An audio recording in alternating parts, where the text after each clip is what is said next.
versículos 33 a 48. Capítulo 5, dos versos 33 a 48. Enquanto vocês posicionam a Bíblia, vamos fazer uma breve oração para estar dando início. Senhor, meu Deus e meu Pai, te rendemos graças pelo privilégio, Senhor, e oportunidade que nos concede, Pai, mais uma semana de estarmos juntos, louvando e bendizendo o Teu nome. Te agradeço, Senhor, pela vida do professor Emerson, que teve cobrindo, Pai, essa lacuna que eu deixei, esse tempo de necessidade. Mas que aprove a Ti, Senhor, a melhor escolha, e assim estamos de volta para honrar e glorificar o Teu nome. Abençoa cada um dos alunos, Pai, que se dispôs a chegar, aqueles que acompanham pela mídia, e assim dá, Pai, o discernimento necessário para que cada um possa compreender e fazer uso da Tua palavra. Te pedimos assim, Pai, agradecidos, no nome santo e poderoso de Jesus. Amém. Mateus capítulo 5, a partir do versículo 33. Se você está chegando aqui a primeira vez, depois que a gente fez essa divisão de classe, e você está me ouvindo falar, mas não está ouvindo o sistema de som, é por causa das classes que estão divididas. A gente está usando o mesmo espaço para adultos e jovens. Então, a gente usa o microfone por conta da transmissão. Na transmissão, quem está ouvindo em casa me ouve. Se você quiser participar, levanta a mão. A gente tem um microfone adicional e o microfone é levado até você, para que você possa falar e ser registrado na mídia a sua voz. Vamos ler a partir do versículo 33. Diz assim: Também ouvistes o que foi dito aos antigos: não jurarás falso, mas cumprirás rigorosamente para com o Senhor os teus juramentos. Eu, porém, vos digo: de modo algum jureis, nem pelo céu, por ser o trono de Deus, nem pela terra, por ser o estrado de seus pés, nem por Jerusalém, por ser a cidade santa do grande rei. Nem jureis pela cabeça, porque não podes tornar um cabelo branco ou preto. Seja, porém, a tua palavra sim, sim, não, não. O que disto passa, vem do maligno. Ouvistes também que foi dito: olho por olho e dente por dente. Eu, porém, vos digo: não resistais ao perverso, mas a qualquer que te ferir a face direita, volta-lhe também a outra. E ao que quer demandar contigo e tirar-te a túnica, deixa-lhe também a capa. Se alguém te obrigar a andar 1 milha, vai com ele 2. Dá a quem te pede, e não voltes as costas ao que deseja que lhe emprestes. Ouviste também que foi dito: amarás o teu próximo e odiarás o teu inimigo. Eu, porém, vos digo: amai os vossos inimigos e orai pelos que vos perseguem, para que vos torneis filhos do vosso Pai Celeste. Porque Ele fez nascer o sol sobre maus e bons, e vir chuva sobre justos e injustos. Porque se amardes os que vos amam, que recompensa tendes? Não fazem os publicanos também o mesmo? E se saudardes somente os vossos irmãos, que fazeis demais? Não fazem os gentios também o mesmo? Portanto, sedes vós perfeitos, como perfeito é o vosso Pai Celeste. Na minha Bíblia, tem 3 epígrafes. Epígrafe não é texto bíblico, é o título que o autor dá a partes do texto. Na minha tem 2 juramentos, da vingança e do amor ao próximo. Elaboramos um pequeno texto para dar base e apoio ao estudo de hoje, e eu coloquei outros nomes. No texto que eu fiz, eu coloquei palavra de honra, nossa negação e amor incondicional. O que é que isso muda? Nada. São títulos apenas para partes do texto. Quando fala aqui da Bíblia sobre os juramentos, e eu coloquei palavra de honra, porque disse Jesus que a nossa palavra seja sim ou não. Qual o significado disso? Sobre a palavra de honra, quando sim e quando não. Hoje pela manhã na classe, a gente conversava um pouco sobre isso e falei um pouco dos costumes dos nossos pais. Meu pai, ainda não sendo cristão, tinha por costume não voltar atrás da sua palavra. Então, muitas das vezes, Ele saía de casa domingo pela manhã e voltava com a novidade de ter comprado ou vendido alguma coisa. E a gente dizia: pai, não foi vantagem o senhor vender isso? O senhor bebendo junto com os amigos e vendeu. Dizia: mas esse negócio, pai, não tem futuro não. E ele dizia: eu dei a minha palavra e eu vou honrar. A palavra de um homem vale mais do que um papel assinado. E era assim. O costume de algumas pessoas era assim. Palavra vale mais do que papel assinado. Então se comprometiam e cumpriam aquilo que estava falado. Na época de Jesus, não diferente do nosso tempo, as pessoas têm falado muitas vezes ao vento e não têm cumprido aquilo que têm falado. Na minha casa, quando os meus meninos eram pequenos, muitas vezes a minha esposa discutia comigo sobre isso. Não prometa aquilo que você não pode cumprir. Como assim? Às vezes, demandando a semana, a gente dizia assim: olha, domingo que vem agora a gente vai à praia. E os meninos ficavam ansiosos por conta disso. Hoje é quarta-feira, quantos dias falta? Hoje é quinta, quantos dias falta? Mas aí, porventura, chegava o domingo e estava chovendo. E a gente não ia à praia. Ou acontecia um imprevisto e a gente não ia à praia. Então, a minha palavra era quebrada e não acontecia. E isso frustrava os meninos, que se prepararam mentalmente, ansiaram por uma situação e não acontecia. Então, o que Jesus está dizendo aqui não é sobre a proibição de jurar, mas que o cristão deve ter em pauta a verdade como palavra. Que quando disser sim, seja sim, sem precisar de apoio, de cálcio, de juramentos, de situação de dizer assim: olha, eu juro que eu vou fazer. Não precisa. Se você está dizendo, a sua palavra tem que ser suficiente. Não é necessário jurar. Por quê? Porque senão Jesus estaria ensinando algo contrário ao que a própria Bíblia diz. A Bíblia tem no Velho Testamento juramentos contínuos, feitos em nome de Deus e feitos pelo próprio Deus. Juramentos que a Bíblia ensina que eram feitos e de modo certo deveriam ser cumpridos. Então a gente vai observar textos como, por exemplo, Deuteronômio 10, 20, que diz assim: ao Senhor teu Deus temerás, e a Ele servirás, e a Ele te chegarás, e pelo seu nome jurarás.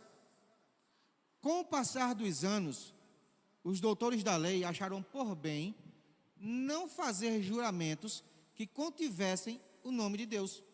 Então começaram a omitir em suas promessas o nome de Deus, e faziam juramentos pelo céu, e faziam juramentos pela terra, e faziam juramentos por si mesmo. Olha, eu juro que eu vou fazer isso, senão eu cego. Ou isso acontece, ou eu cego. Eu nem posso dizer muito isso, que o óculos já está forte.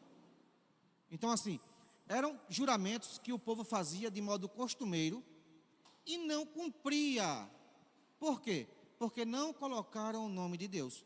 E uma vez que omitiam do seu juramento, da sua promessa, o nome de Deus, não se sentiam na obrigação de honrar. O que Jesus está dizendo é: porventura o céu é fora de onde Deus existe?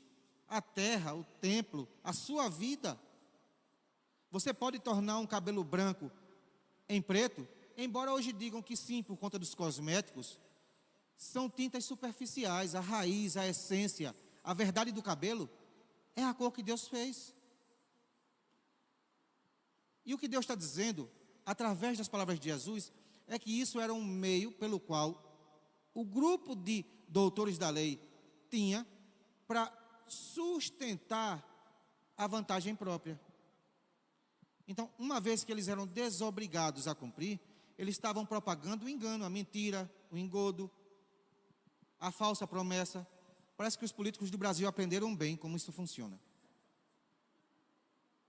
Então o que Jesus está dizendo é que não é proibido jurar, mas que não é necessário. Que se a sua palavra como cristão for sim, cumpra. E quando não, também. O que Jesus está dizendo é que muitas vezes o sistema de interpretação estava trazendo equívocos naquilo que a Escritura dizia. Porque você observe o Salmo 89, versos 3 e 4. Diz assim: fiz uma aliança com o meu escolhido e jurei ao meu servo Davi, dizendo: a tua semente estabelecerei para sempre, e edificarei o teu trono de geração em geração. De que chamaram Jesus quando andava na terra? Clamando por socorro, chamaram Jesus de quê? Filho de Davi. Deus prometeu, Deus jurou, mas cumpriu. Então o problema não está no juramento, está no cumprimento, está no executar daquilo que se fala. Somos convidados, como povo de Deus, a diversas vezes em nossa caminhada, fazer juramentos públicos. Trazemos crianças para apresentar diante do altar. E qual é a promessa que nós fazemos? Diante do altar, nós nos comprometemos a criar, a ensinar e a educar aquelas crianças pautadas no caminho do Senhor. Estamos cumprindo isso? Estamos trazendo nossas crianças à escola dominical? Estamos trazendo nossas crianças ao culto? Estamos vigiando e observando o costume das nossas crianças com amigos, com a televisão, com a mídia? Precisamos ter integridade naquilo que nós nos comprometemos. Se nos comprometemos a ensinar e a educar essas crianças no caminho do Senhor, precisamos cumprir. Nos comprometemos com o Senhor quando em nossa confissão de fé paramos de resistir o curso do mundo e optamos em nos render à graça imerecida que o amor derramou sobre nós naquela cruz. Mas quantas vezes encontramos pessoas no mundo que são chamadas de desviadas ou de ex-pertencentes ao cristianismo? Será que Deus foi quem falhou? Será que em nossas quebras de aliança, nossas quebras de promessa, será que é Deus o culpado? Porque é praticamente comum a gente estar em algum grupo, em algum lugar, e a gente encontrar alguém que diga que já foi evangélico, que já professou a fé, mas que hoje não caminha mais. Quando somos encaminhados ao batismo, fazemos uma confissão de fé pública. Renovamos os nossos votos com o Senhor, diante de testemunhas. Quando nos formamos em qualquer curso, até cursos primários, cursos de ensino médio, cursos do ensino fundamental, cursos superiores, nas formaturas nós prometemos usar o conhecimento adquirido em favor da humanidade. Quantas pessoas têm abandonado ou corrompido suas funções e profissões? No casamento, nós prometemos fidelidade, amor, interação um com o outro até a morte. Mas e por que tantos divórcios? Adultérios, traições. Nós precisamos entender que não temos a capacidade em nós mesmos para cumprir os desígnios que Deus estabeleceu para nós. Mas como Jesus disse em João capítulo 15, versículo 5, sem Ele, nós não podemos fazer nada. Mas Ele é aquele que nos capacita, porque Ele nos chama para andar na verdade. Ele é o caminho, a verdade e a vida. Ele nos deu o Espírito da verdade, como disse em João capítulo 16. Ele nos santifica pela verdade. A tua palavra é a verdade, João 17, 17. E se nós estamos em Cristo, nós temos um compromisso com a verdade. Sim, quando sim. Não, quando não. Porque é interessante a gente pensar em algo.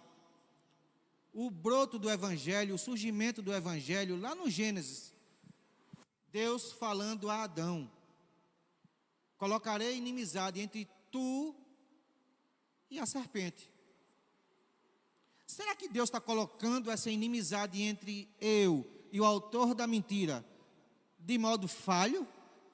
Podemos nós culpar Deus por nossas falhas? Se Deus de fato é aquele que diz na palavra que colocará inimizade entre a mentira e a verdade, nós precisamos buscar dele esse sentimento palpável de andar na verdade. A segunda situação da lição de hoje, ou o segundo tópico, é chamado de vingança, ou, como eu coloquei,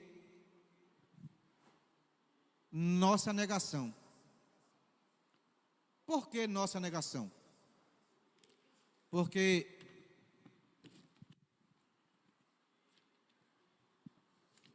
se a gente pensar direitinho, o princípio de qualquer situação se dá quando reconhecemos e aceitamos a nossa debilidade. Enquanto estivermos negando a nossa necessidade, o tratamento em nós não começa. Adão, onde tu estavas? A culpa foi de Eva. Indiretamente, Adão está dizendo, a culpa é tua, Deus, que me deu Eva. Deus se reporta a Eva, Eva, onde tu estavas? A culpa é da serpente. Quantas vezes nós estamos agindo inconscientemente do mesmo modo? O texto, que refere-se à vingança, diz que não se deve pagar mal com mal.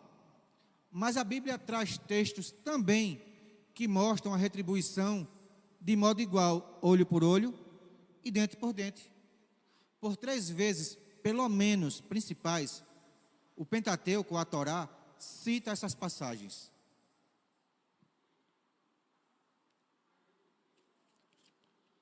Por 3 vezes, pelo menos. Deuteronômio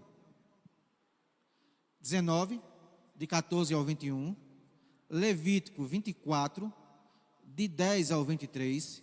E Êxodo 21, do 18 ao 24. Mas como funcionam estes textos? São textos de legitimidade, aonde uma pessoa incumbida daquele grupo era responsável para julgar. Porque porventura eu recebi a terra por herança e estou aplanando a terra, e rola uma pedra do monte e fere ou mata alguém. Então eu matei alguém involuntariamente. A gente hoje chama isso de crime doloso. Um crime sem intenção de ser cometido. Culposo, né, Márcio? Obrigado pela correção. O senhor é mais dado às leis do que eu. Então, um crime culposo. A família da pessoa prejudicada poderia querer vingança. E era dado àquela pessoa que cometeu o ato a possibilidade de sair para um local chamado cidade de refúgio, ou local de refúgio, onde ficaria até que fosse aplacada a ira daquela família. O juiz, ou a pessoa encarregada de julgar o caso, estaria examinando os fatos e dando a sentença. E muitas vezes teria que ser pago com a mesma moeda. Então, feriu alguém, vai ser ferido. Então aí entra olho por olho, dente por dente, ferida por ferida, quebradura por quebradura, uma situação substituindo a outra. Mas com o passar dos anos, criou um meio de vingança própria.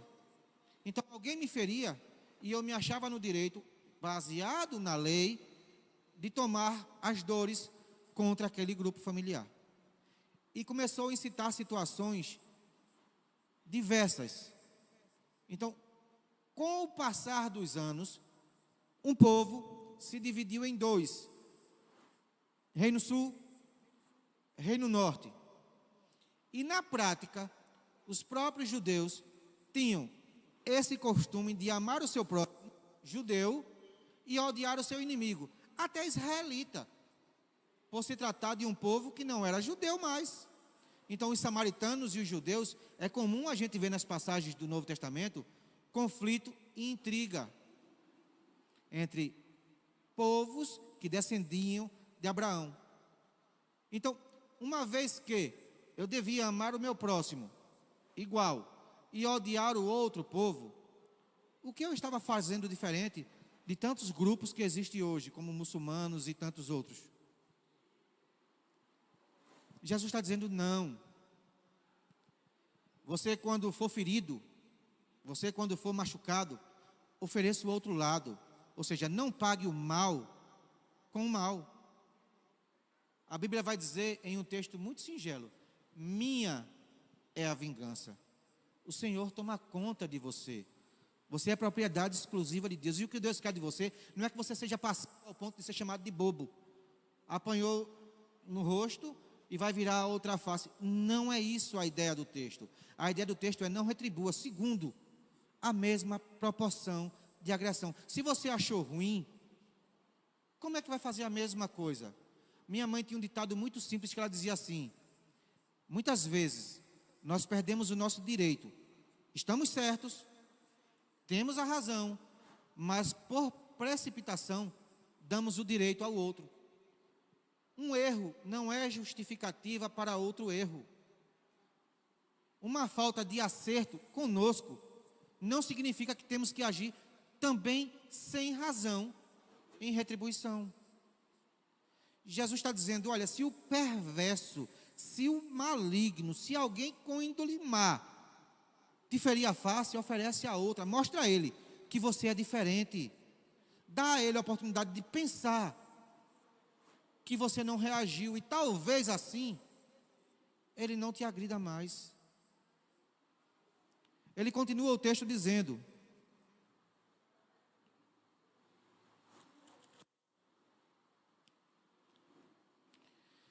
se você está numa demanda e a demanda te julga culpado por uma falta e você não tem como cumprir, a lei dizia que você poderia chegar à pessoa e tomar a roupa, e tomar um filho, e tomar algum tipo de bem que ele achasse necessário para cumprir o pagamento daquela dívida. Então, se alguém vem e te pede a túnica, oferece também a capa. Qual o significado disso?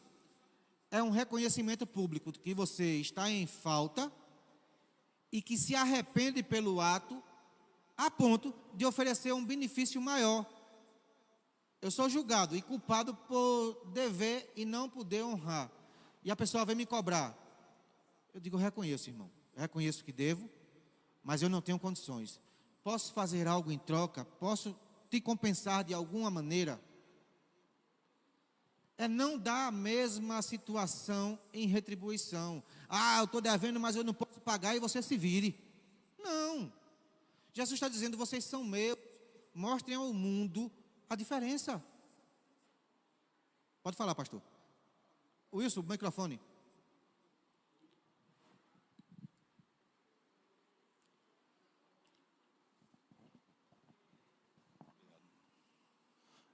Eu entendi o paralelo que você fez e achei uma aplicação muito boa, porque desde o princípio Deus não mudou. Ele sempre trata as circunstâncias conforme é e não pela aparência. Então ele dizia que quando houvesse alguma coisa que acontecesse a culpa, que é não querer fazer, mas que acontecesse por negligência, imperícia ou imprudência, porque a pessoa deixou o seu boi solto, não prendeu, aí foi e matou alguém, que fosse procurado reparar o dano. Agora não ia ter a morte. Mas quando houvesse a intenção de alguém chegar a matar olho por olho, dente por dente, ou seja, tinha que ser repreendido para que essas coisas não crescessem. Hoje em dia, nós sabemos que o Evangelho foi esclarecido pelo nosso Senhor Jesus Cristo, e Ele queria realmente que a gente fizesse a diferença no mundo. Mas hoje vamos dizer que a graça, ela é mais benevolente em alguns aspectos e mais rigorosa em outros. Quando diz assim: aquele que dizer raca ao seu irmão, aqueles que chamar de louco, que se irá, conforme a gente aprendeu a semana passada, já é réu no fogo eterno. Está esclarecendo qual é a circunstância. Cuidado que a raiva pode levar à perdição. Agora, quando você age com rigorosidade a respeito de um pecado, algo que publicamente fere a sociedade, tem que ser repreendido mesmo, e tem as autoridades, e diz mesmo assim que a gente deve ser respeitador pelas autoridades. E, segundo a legislação do Brasil, se o cara matou, ele tem que pagar, ele tem que ser preso, ele tem que ir para a cadeia. Em alguns outros países tem até a pena de morte.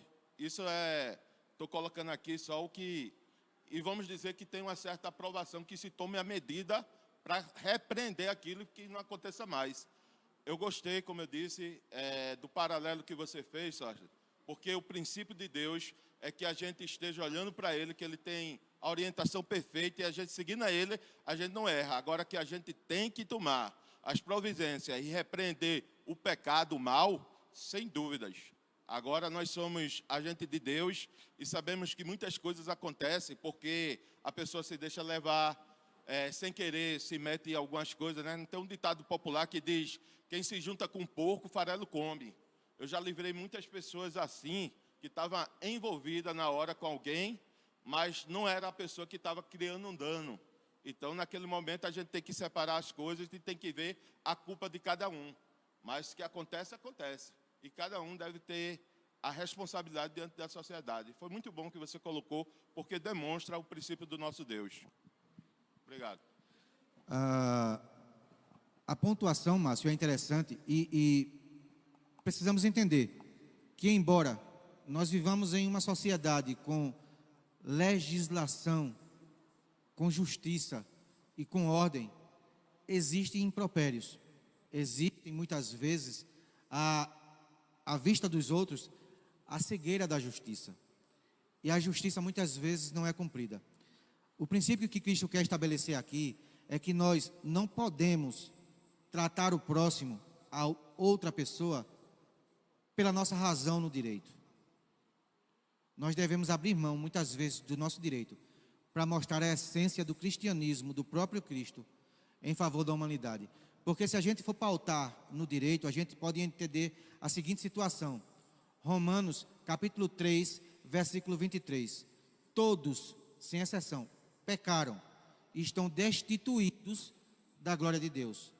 Romanos 6, versículo 23 diz que o salário do pecado é a morte.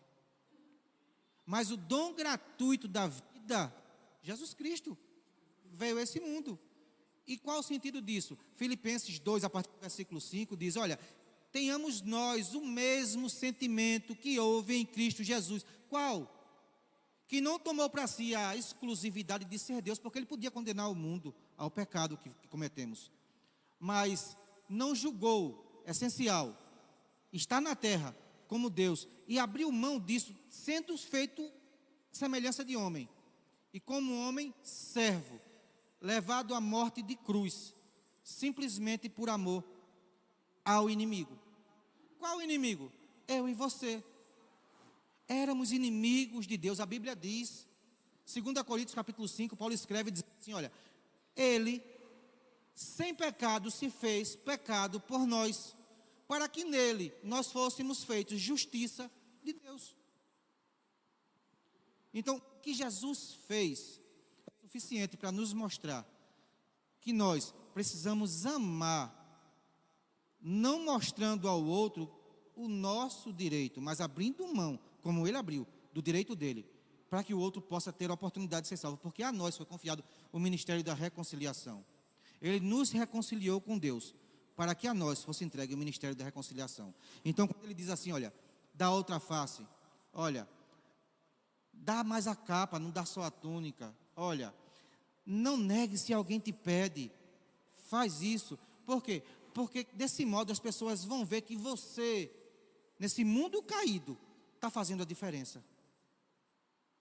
As pessoas podem perceber que a tua razão, o que te move, não é a força comum do mundo. É fácil, irmãos? Não é. Mas não é impossível. Porque a Bíblia diz, e a gente já disse hoje, sem nada podemos fazer, mas com Ele, nós vamos alcançar parâmetros inconcebíveis à mente humana. Eu, de manhã, escutava o testemunho de Idéia e Tenilton a respeito do evangelismo, sexta-feira. Aqui na UR6, bem próximo da gente, ali atrás da caixa d'água, onde os meninos estavam se drogando. onde a comunidade praticamente virou as costas como lugar de perdição, onde eu cresci, gente, brincando naquelas vielas ali, subindo e descendo aquelas ladeiras. Ali uma pessoa se rendeu, porque em seu coração achou de fazer um voto a Deus, um juramento. Deus me dá a resposta do que é que o Senhor quer na minha vida, e à noite a Diana passa com o povo lá, dizendo que Jesus é bom, dizendo que Jesus ainda tem o controle de todas as coisas. E em meio àquela perdição, houve salvação. Jesus disse: olha, ame, ore. Por quê? Porque colocando isso em nosso coração, o evangelismo sexta-feira vai ser aonde? Vai ser em tal lugar. Você conhece alguém de lá? Não, mas começa a orar. Senhor, abre as portas daquele lugar, abre o coração do povo, quebra situações e tal e tal. Quando você chegar na sexta-feira lá, o lugar já está pronto para que você entre, para que a palavra seja disseminada. E se não há conversão no dia, não se preocupe não, porque o teu serviço é semear. Crescimento, quem dá é Deus. Você semeou, foi o suficiente. Você leva a semente. O semeador saiu a semear. Vai encontrar muitas vezes terra dura, terra pedregosa, mas muitas vezes você vai achar terra boa. Jesus está dizendo a eles, aqui ó, não pague o mal com o mal. Não retribua de igual modo, porque ele abriu mão do direito dele, para que eu e você pudéssemos abrir mão de tão pouco nessa terra, em favor do nosso semelhante.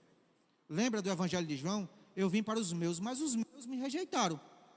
Então abriu um espaço gigante para que nós, inimigos de Deus, pudéssemos entrar. Estamos aqui hoje porque Ele nos amou. Éramos inimigos, e Ele nos amou. Então Ele está dizendo, se o perverso quiser algo contra você, não paga do mesmo jeito não. Faz diferença, porque você foi chamado para ser a diferença. A terceira parte da lição é o amor ao próximo. Eu coloquei amor incondicional. Ele traz no versículo 44 uma situação contrária daquilo que é dito no 43. No 43 ele diz assim, ouviste o que foi dito, amarás o teu próximo e odiarás o teu inimigo. Mesmo em tempo de guerras, mesmo em tempo de ocupação, de tomar as terras, quando a Bíblia dizia, vai, mate todos, inclusive grávidas. Mate as grávidas também. Para quê? Para que não levante uma nação depois, forte, contra você, e que essas guerras fiquem sem fim. Então eles pecaram, foi dado chance, mas chegou o limite. Então chegou o juízo. Vocês vão exercer juízo, vão e matem, e tome tudo que é seu. Mas, ao longo da Bíblia, a gente vê diversas histórias que, muitas vezes, o povo de Israel não cumpria ao pé da letra, e ficava remanescente, e ficava povo daquela terra. Mas não há ordem para odiar o povo. Não há nenhum tipo de menção que devesse odiar o estrangeiro.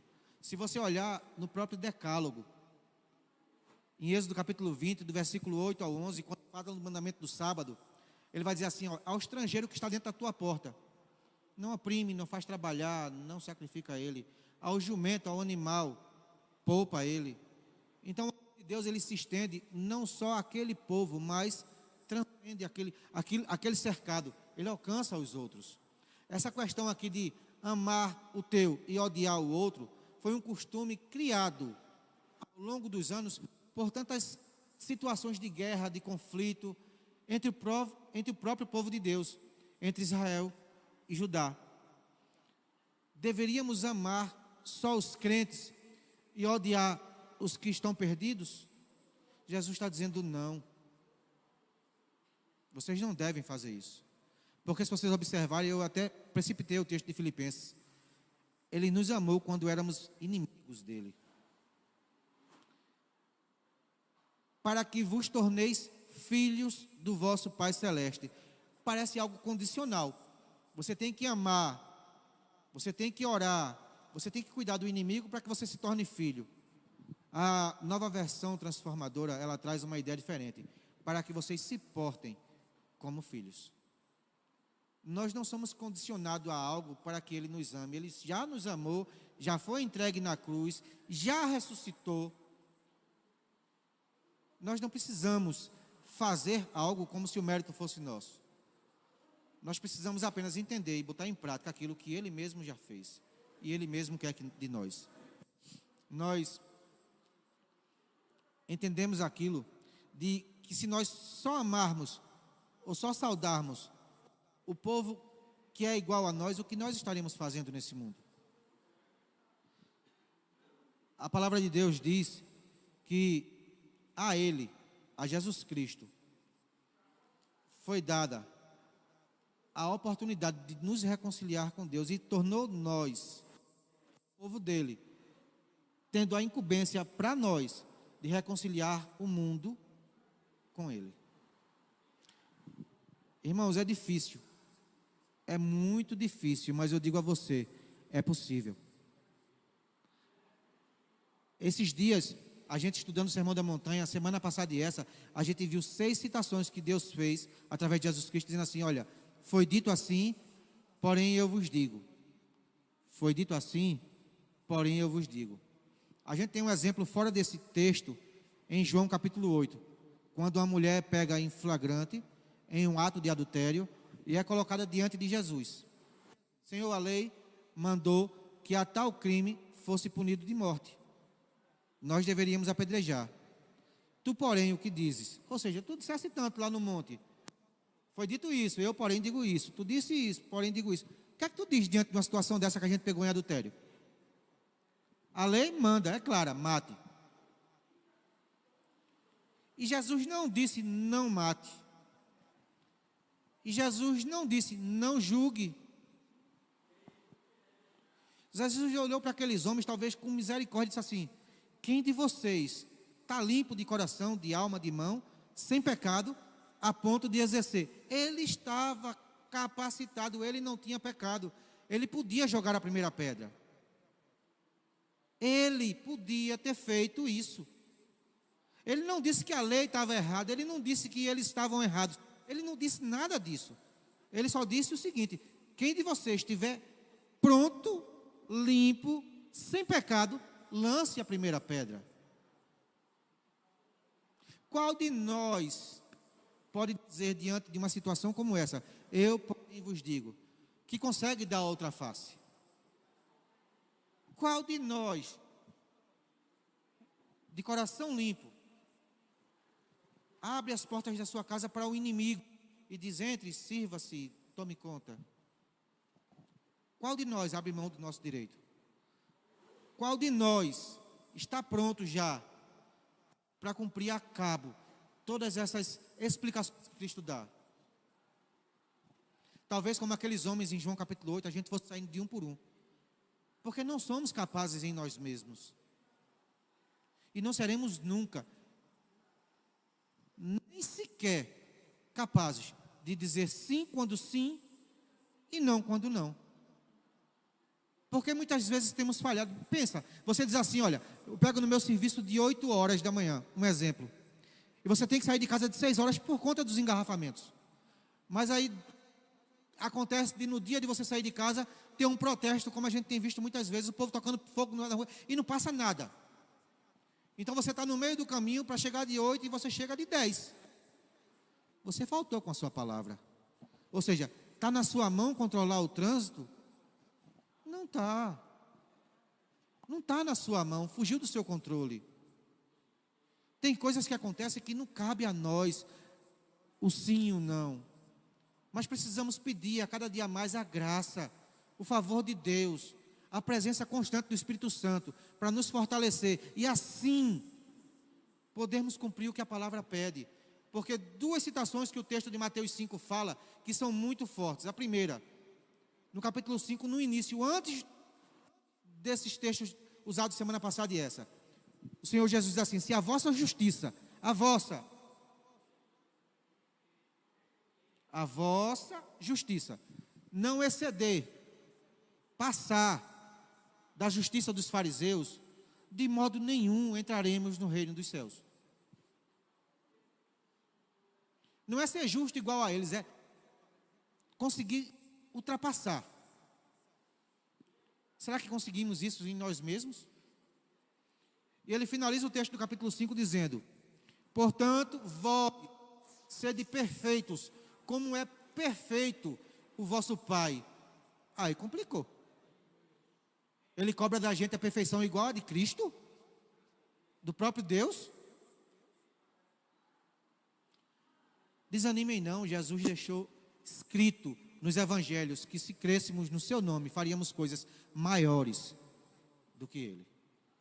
Vocês não estão sós. A vocês foi dado o Espírito Santo, o Espírito da verdade, e com ele nós vamos transpor barreiras. Pastor Márcio quer falar.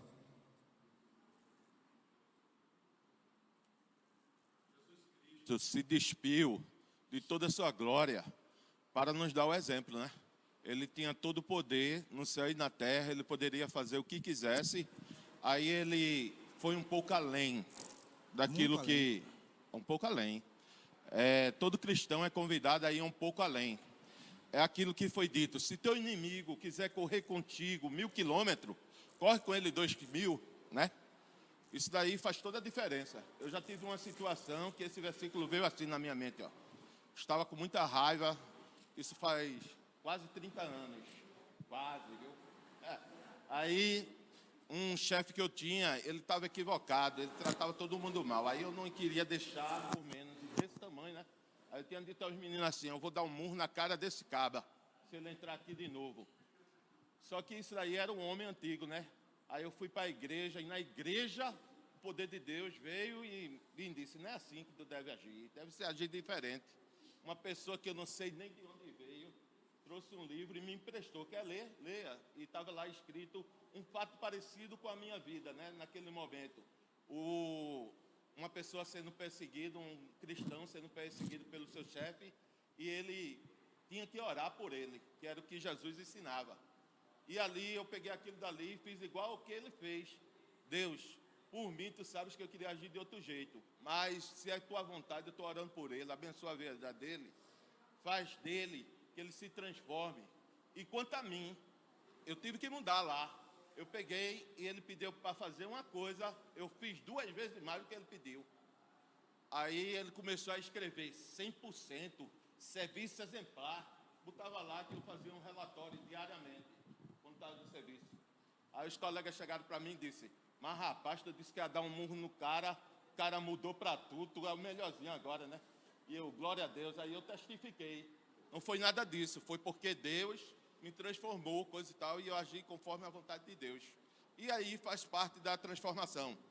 Agora, quanto a meu direito, eu sempre tive consciência e procuro saber o direito, e todos nós somos estimulados a saber nossos direitos, porque assim a gente vai agir melhor. E a gente pode, por um momento, fazer com que o nosso direito, vamos dizer assim, seja respeitado, feito Paulo fez, né? Ele invocou a cidadania romana e a cidadania que ele tinha de nascença, que era ser judeu. Mas ele invocou por direito a cidadania romana. Às vezes a gente está evangelizando por aí, a pessoa erra com a gente, a pessoa faz algo errado. A gente pode agir severamente com ele, mas a gente pode agir menos. Fica mais fácil quando a gente está levando a palavra e chega para alguém que ele ainda não nos conhece. É aquilo até que está escrito: o profeta não tem mérito na sua própria casa. Mas quando não nos conhece, a gente diz a esperança que é em Cristo Jesus, que Jesus dá uma oportunidade àquela pessoa. Isso, para quem comete um crime, para quem é drogado, a gente está anunciando as boas novas de salvação, fazendo como Cristo nos ensina, né? Saindo um pouco da nossa situação social, de ser uma pessoa honesta, não abrindo o direito de ser honesto. Eu quero deixar bem claro isso daqui. A gente não vai se desfazer do nosso direito, mas a gente vai agir como servo de Deus, sendo misericordioso. Sendo misericordioso e piedoso, fazendo feito Cristo fez, né? Ele tendo todo o poder, poderia julgar todo mundo, não julgou naquele momento. Mas ele disse: eu não julgo ninguém agora, mas as minhas palavras hão de condenar aqueles que estão em meu ouvido. Então o tempo de aceitar chega a ser quando chega a esperança, a oportunidade. Todo mundo tem essa esperança e essa oportunidade enquanto tiver vida. Enquanto Jesus não vir. Mas quando ele vir, tudo aquilo que ele falou vai ser cobrado. e ele continua sendo o mesmo que tem todo o poder no céu e na terra. Era isso que eu queria esclarecer. Emerson, algumas considerações? Pelo que você estudou, nada? Está franqueada a oportunidade a vocês. Perguntas, sugestões, contribuições.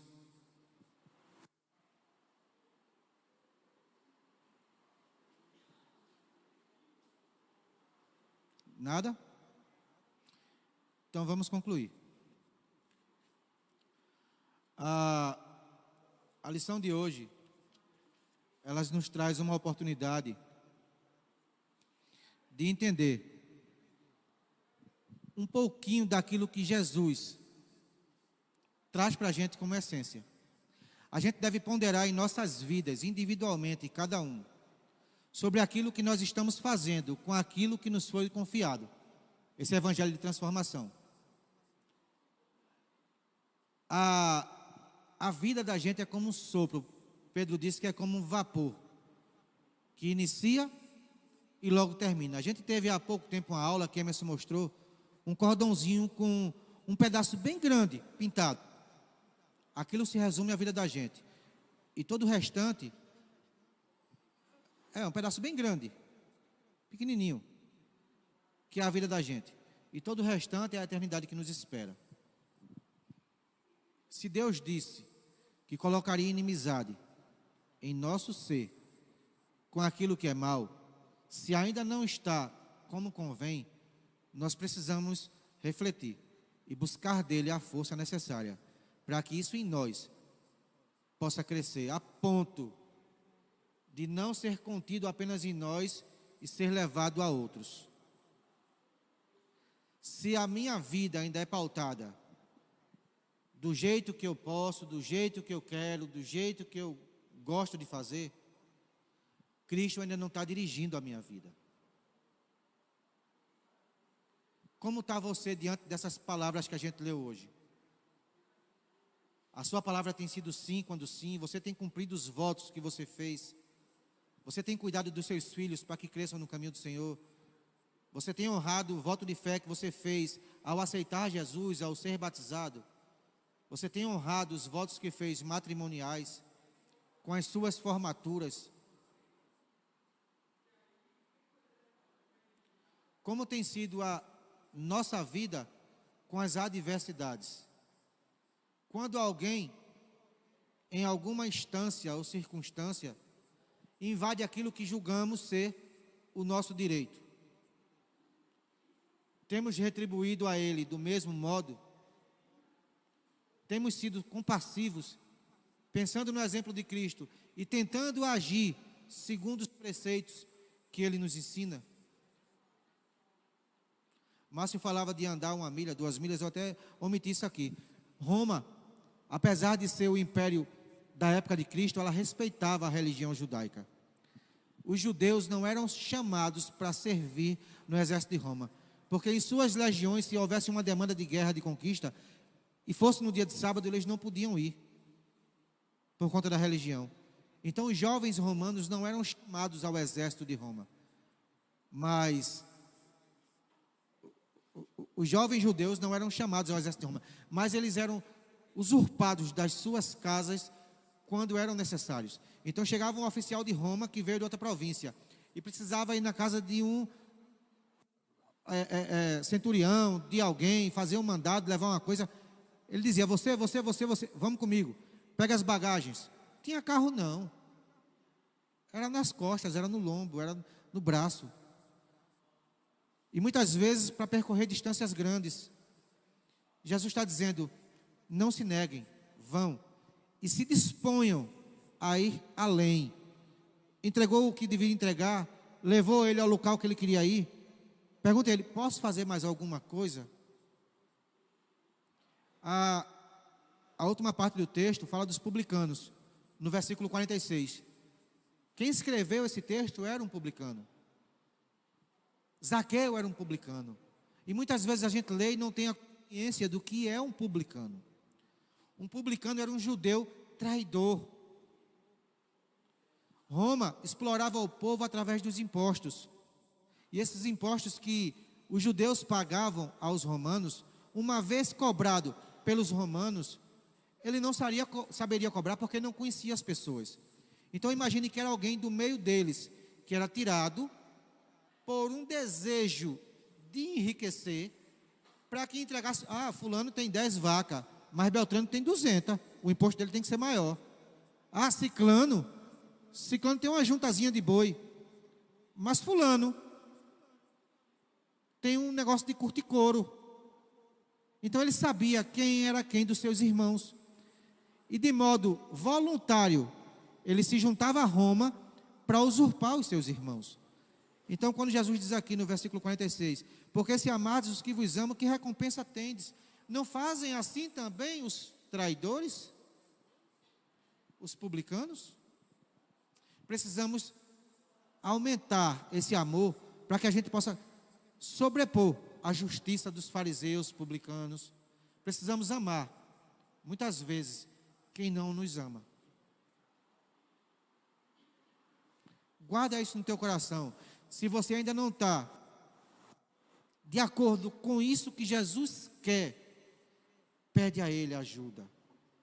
Ele prometeu, Ele estaria com você até a consumação dos tempos. Você não está só, você recebeu o Espírito de verdade, é santificado pela verdade. Deus te ajude e me ajude, porque ainda falta muito em mim também. Professor Emerson, vem fazer as considerações, ainda falta algum tempo. Última chance, não querem perguntar nada?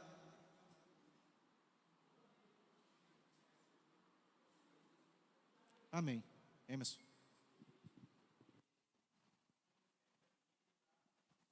Se houver necessidade de falar alguma coisa,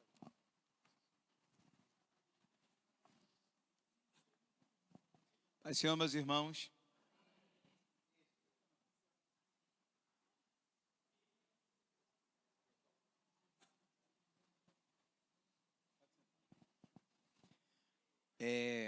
só comentar uma questão aqui no finalzinho do texto. É muito importante essa reflexão quando Jesus diz: se amardes os que vos amam, que galardão tereis? Não fazem os publicanos, como o Sócio estava dizendo também, o mesmo? E se saudardes unicamente os vossos irmãos, que fazeis demais? Não fazem os publicanos também o mesmo? E aí Jesus nos aconselha a sermos perfeitos, que é uma coisa impossível, né? Perfeito como o vosso Pai que está no céu, mas é a ordem dele, e é isso que a gente deve ambicionar, é isso que a gente deve buscar. Com relação a essa questão de saudação, os judeus tinham o hábito de saudar como o Sóstenes costuma saudar a gente quando a gente chega lá no comércio dele, Shalom, né? E essa fala era feita... Olha aí, ali é o hebraico, viu? E essa fala era como um bom dia, uma boa tarde, uma boa noite, era feita a todas as pessoas. Eu já vi muitas vezes cristãos chegarem numa determinada roda, aí fala com um crente e diz assim, a paz do Senhor, fala com outro crente e diz a paz do Senhor, fala com outro crente a paz do Senhor, aí olha para um que não é crente e diz assim, boa noite. Eu não vejo problema de a gente desejar a paz para essa pessoa, muito pelo contrário. Eu acho que naquele momento quem mais deve estar precisando da paz é aquela pessoa. Acho que é até uma falta de elegância a gente não demonstrar esse amor que a gente tem para com os nossos irmãos, para com aquele que também não é, para com aquele que não é o nosso irmão também. Então eu acho que a gente tem que, de fato, tratar a todas as pessoas, sejam elas irmãos ou não, de maneira igual, e sobretudo nessa coisa que é um cumprimento e que a gente não vê problema nenhum em saudar as pessoas com a paz, né? Mas enfim, uma aula muito boa e que a gente pode resumir da seguinte forma: ame ao próximo como a si mesmo, né? De fato, quanto mais a gente estuda as leis do reino de Deus, mais fica claro que amar a Deus sobre todas as coisas e ao próximo como a nós mesmos é o resumo da lei. É exatamente isso que a gente tem que fazer. amar a Deus sobre todas as coisas e ao próximo como nós amamos a nós mesmos. Nossa irmã Adriana quer falar. É por causa da transmissão que a gente está usando o microfone. Graça e paz para todos. Tá funcionando. Tá? A importância. Eu não gosto de microfone porque às vezes eu esqueço o que eu vou falar. Há uma importância muito grande a escola dominical. Porque aí as pessoas, por questão de ignorância, por não conhecimento, até hoje muitas pessoas não sabem que esse texto ele fala sobre a questão de saudação. Eu já ouvi, não chegou a meu, assim, não foi comigo, mas eu já ouvi algumas pessoas comentar: gente, mas fulano passa pela gente, os crentes, e dá a paz a ele que é crente e a mim não dá. Por quê? Qual é a diferença? Então, quando eu passei a também entender, a compreender a palavra, eu comecei, em todos os lugares que eu chego, na rua, onde eu estiver, eu digo para todo mundo: a paz do Senhor. A paz do Senhor. Por ficar assim, olha, aí alguém já disse para mim: olha, a senhora é diferente. Porque às vezes a gente está assim, o povo passa, crente, e dá a paz a um, a outro não, faz exceção, mas a senhora é diferente. Onde a senhora passa, a senhora dá a paz a todo mundo. Por quê? Porque eu compreendi que a palavra vos diz e ensina a gente saudar a todos, independente de quem seja. Então, é bom a escola dominical para que a gente possa aprender cada dia mais, né? Se chegar num lugar, a pessoa não quiser receber a paz, bate o pé, né, e vai embora. Mas é a paz que a gente leva para todas as pessoas, né? Bom, vamos orar agradecendo ao Senhor por esta aula maravilhosa. Sostinho disponibilizou o material no grupo do WhatsApp. E eu quero aproveitar essa oportunidade também para orar pelo nosso professor e por toda a sua família. Essa semana, o nosso irmão Sóstenes perdeu, não foi? A sua mamãezinha. E daqui a pouco a gente se encontra com ela lá, né, Sostinho? Daqui a pouco a gente se encontra, mas ela partiu para o Senhor e, naturalmente, nós que somos humanos sentimos e a família toda também sente. Então, eu quero pedir aos irmãos que, nessa oração de agradecimento a Deus, orem também pela mãe do nosso professor Sóstenes. Pela mãe não, desculpe-me. Orar pelo nosso professor e pela família. A mãe já está bem, né? A mãe precisa de oração, mas não, já está bem. Vamos orar, não é? Deus e Pai, estamos aqui na Tua presença, Senhor. Gratos a Ti, meu Senhor Jesus Cristo, por essa aula, pelo Senhor ter usado a instrumentalidade do Teu servo para nos transmitir a Tua palavra. Que esta palavra que a gente ouviu seja, Senhor Jesus Cristo, algo que a gente medite durante esta semana e que ela possa mudar a nossa vida. Que nós possamos ser direcionados a amar cada vez mais e de maneira como o Senhor ama ao nosso próximo, Pai. Porque assim o Senhor nos aconselhou, assim nos apontou na Tua palavra aqui no Sermão do Monte. Quero Te apresentar, Senhor, o nosso professor Sóstenes, pedir a Tua bênção para a vida dele, que o Senhor esteja ainda mais a consolar o seu coração, a fim de que, Deus amado, ele esteja ciente de que a Tua vontade é sempre a melhor para a nossa vida e para a vida dos nossos entes queridos. Te apresento também, Senhor Jesus Cristo, toda a família que neste momento está certamente sentindo a dor da partida de uma pessoa querida, mas, Deus amado, gera esperança no coração dos desesperançados, a fim de que eles compreendam que o Senhor está agora amparando o Senhor Jesus Cristo, e basta a Tua graça, da Tua proteção, do Teu manto, a sua serva que o Senhor levou para si. E que em breve nós estaremos todos juntos, reunidos, naquele grande coral, louvando e engrandecendo o Teu nome, porque o Senhor é bom e a Tua misericórdia dura para sempre. Foi para isso, ó Jesus, que o Senhor desceu aqui à terra, para que nós tivéssemos vida e tivéssemos vida em abundância, não apenas aqui, mas depois de fecharmos os nossos olhos para estarmos contigo. Te apresento, Senhor, a todos os alunos que compareceram a esta aula hoje, que na semana que vem nós possamos estar mais uma vez aqui, aprendendo de Ti, alimentando a nossa alma, que é tão carente da Tua palavra. Te pedimos isso e Te agradecemos em nome de Jesus. Amém.